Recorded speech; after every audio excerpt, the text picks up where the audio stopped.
If only Europe could show remorse to Africa now, a call for genuine change. The criticism of Europe's role in Africa is escalating at an alarming rate. This criticism is not new. Africa has long expressed discontent with Europe's actions, tracing back to the colonial era and extending into the post-colonial period.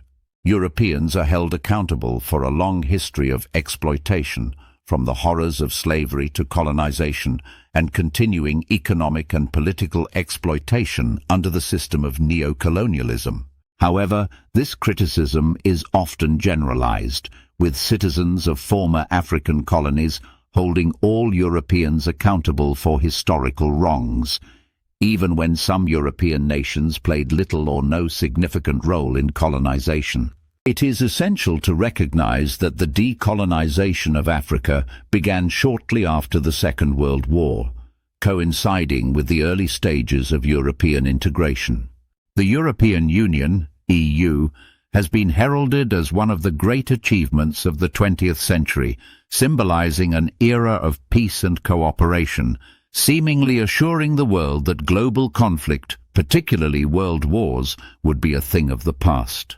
As such, there were expectations that the EU would take on a more proactive and morally responsible role in global peacekeeping, refusing to tolerate any continued acts of exploitation or cruelty by its former imperial powers.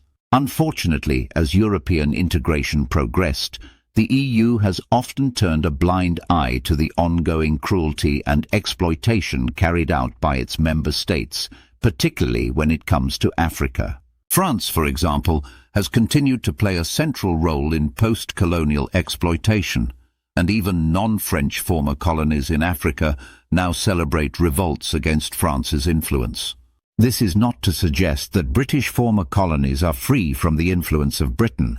They too continue to bear the marks of their colonial past. One of the primary reasons for Europe's continued disregard for Africa is its close ties with the United States, and the subservient stance many European nations have taken towards the US's global perspective. This relationship has contributed to Europe's inability to address the ongoing challenges of its historical actions in Africa. Despite this, the criticism of European countries from African citizens is not born out of hatred, but out of a longing for genuine change. Africans, in fact, often have a deep respect for Europeans, perhaps more than for any other race. What Africa demands is not more exploitation or manipulation, but a sincere acknowledgement of the past and an honest shift in attitude moving forward. It is not just out of arrogance that Europeans have refused to change their perception of Africa. Rather, it stems from a belief that they own Africa, and any show of remorse would be seen as a sign of weakness. As Africa seeks to assert itself by turning away from European influence and embracing emerging powers like Russia and China, European powers grow increasingly jealous and anxious. When Europeans warn of the potential dangers posed by Russia and China's growing presence in Africa, Africans often respond with the question, "You have been here for centuries. What good have you done for us?" This question does not reflect hatred, but rather a deep, regretful acknowledgement of Europe's lack of empathy and indifference to the struggles of African nations. The fact is, if only Europeans could make a genuine, substantive change in their attitude towards Africa now, there is hope that Africans would recognize this shift and be willing to engage in building a more positive future with Europe.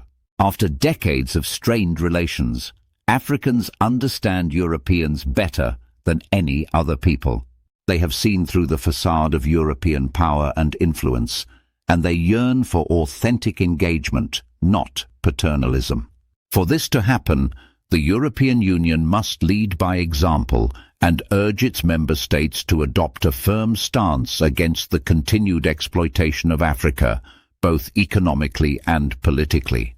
The EU should establish a zero-tolerance policy towards neo-colonial practices and take steps to hold its members accountable for any actions that perpetuate these injustices. While this may seem like a daunting task, it is worth the effort. The ongoing struggle for Africa's autonomy and dignity will not stop, and Europeans will be surprised by the results if they refuse to make an earnest attempt to change. The winds of change are blowing across Africa, and European powers must decide whether they will continue to ignore the continent's demands or rise to the occasion and be part of a brighter, more equitable future for all. Diaspoint values your perspective and encourages you to share your thoughts on the topics we present. Feel free to comment and share with your network to spark broader discussions.